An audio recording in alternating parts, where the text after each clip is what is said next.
Chapter 13 of The Hand of Fu Manchu. This recording is in the public domain. The Hand of Fu Manchu by Sax Rohmer. Chapter 13. The Room Below. I ran into the sitting room to discover Nayland Smith craning out of the now widely opened window.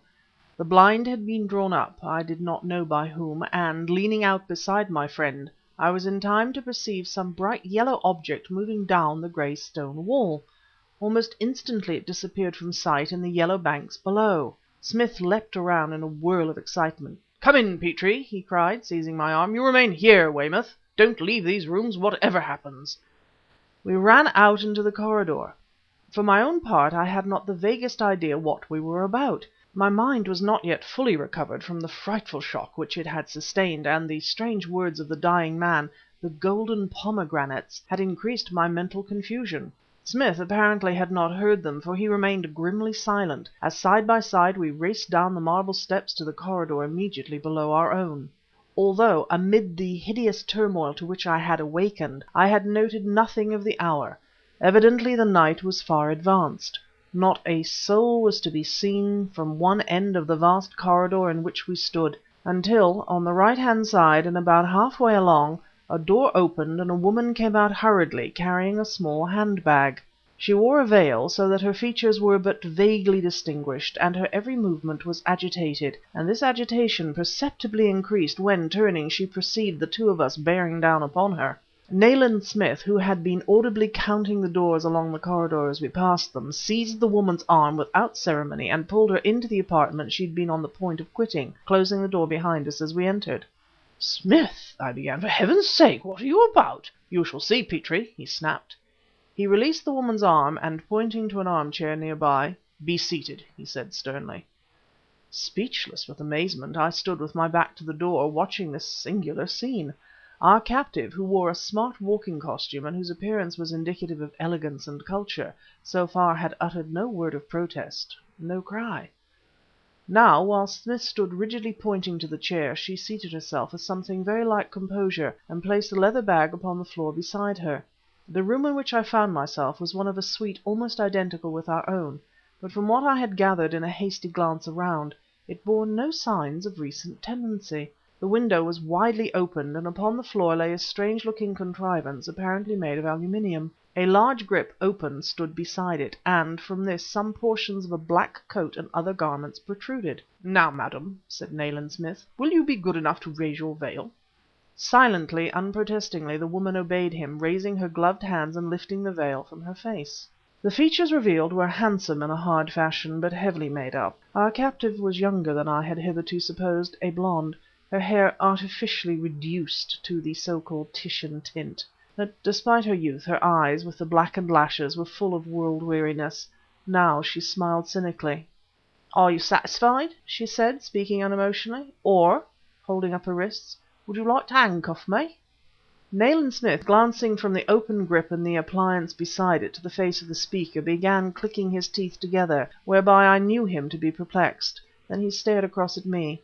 "You appear bemused, Petrie," he said with certain irritation. "Is this what mystifies you?" Stooping, he picked up the metal contrivance and almost savagely jerked open the top section. It was a telescopic ladder, and more ingeniously designed than anything of the kind I had seen before. There was a sort of clamp attached to the base, and two sharply pointed hooks at the top. "For reaching windows on an upper floor," snapped my friend, dropping the thing with a clatter upon the carpet. "An American device which forms part of the equipment of the modern hotel thief."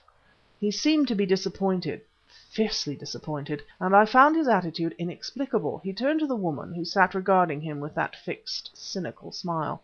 "Who are you?" he demanded, "and what business have you with the Si Fan?" The woman's eyes opened more widely, and the smile disappeared from her face. "The Si Fan?" she repeated slowly. "I don't know what you mean, Inspector."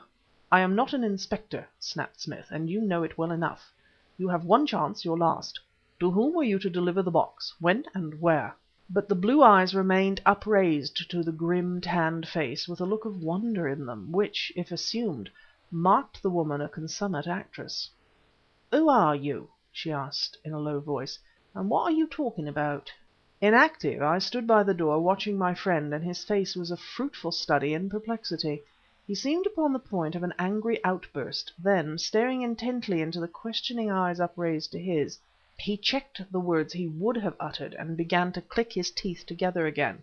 "You are some servant of Dr. Fu Manchu," he said. The girl frowned with a bewilderment which I could have sworn was not assumed. Then, "You said I had one chance a moment ago," she replied, "but if you referred to my answering any of your questions, it is no chance at all.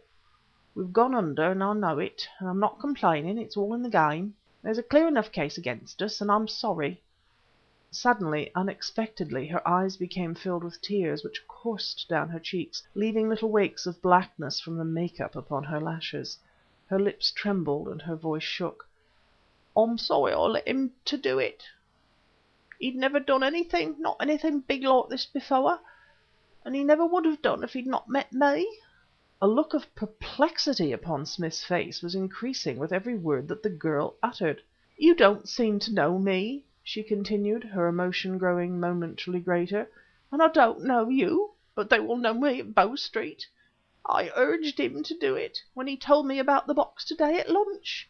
He said that if it contained half as much as the Kurin treasure chest we could sail for America and be on the straight all the rest of our lives." And now something which had hitherto been puzzling me became suddenly evident.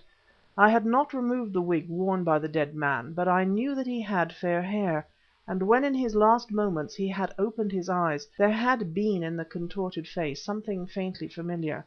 "Smith!" I cried excitedly, "it is Lewison, Meyerstein's clerk! Don't you understand?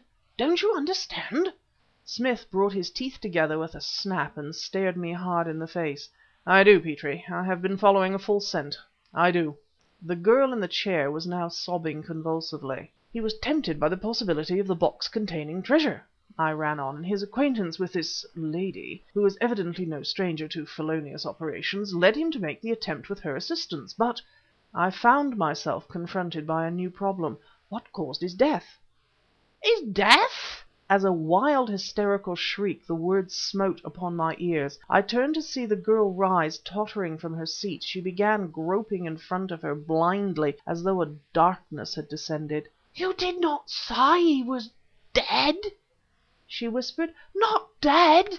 Not—" The words were lost in a wild peal of laughter. Clutching at her throat, she swayed and would have fallen had I not caught her in my arms. As I laid her insensible upon the settee, I met Smith's glance. "I think I know that too, Petrie," he said gravely. CHAPTER 14